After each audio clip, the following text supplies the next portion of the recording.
This is Ashley with CourtReserve. We're going to talk about how to run your first batch through batch billing today.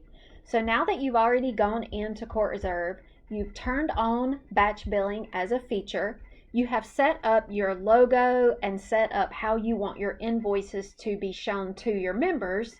Now it's time to run your first batch. So let's take a look. Transactions, scroll down to batch billing. So we're going to go to the top right hand corner and create batch billing. So you can determine which memberships you want to send this batch to, or you can leave it as all. You can also decide if you'd like to send it to all of your members or whether those who have a payment profile or not. A payment profile is someone who has ACH or credit card set up on file. You want to go ahead and put when you want your transactions to have gone through for this batch.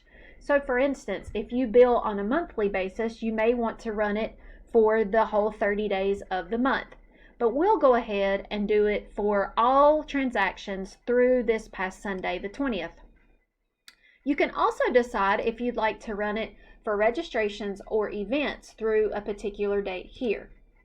If you use revenue categories, you can choose to do this as well. So you may, on a yearly basis, want to do a batch specifically for membership dues or for tournament dues as well.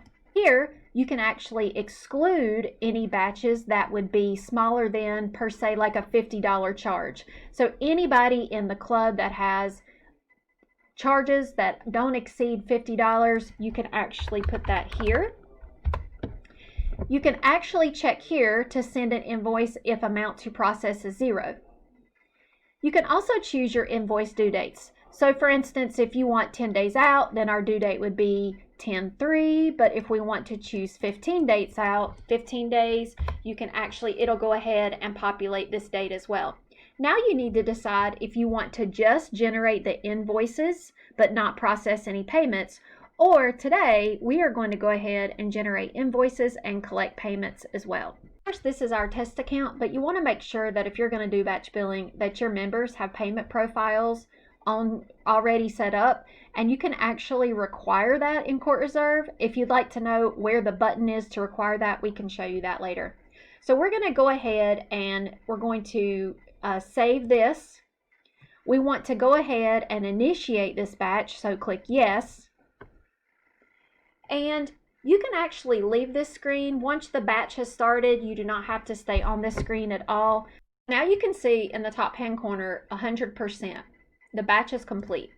You can click on the blue button, View All Batches, and actually go back through the details of this batch that was processed. You will see how many invoices were processed, how much was billed, how much was collected, and how much was pending as well.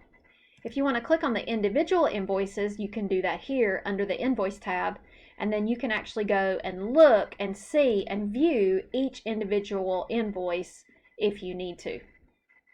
You want to see the individual log, click on the Logs tab at the top, and you will see the invoice that was created, the member name, and the total as well. Please let us know if you have any questions about your batch billing.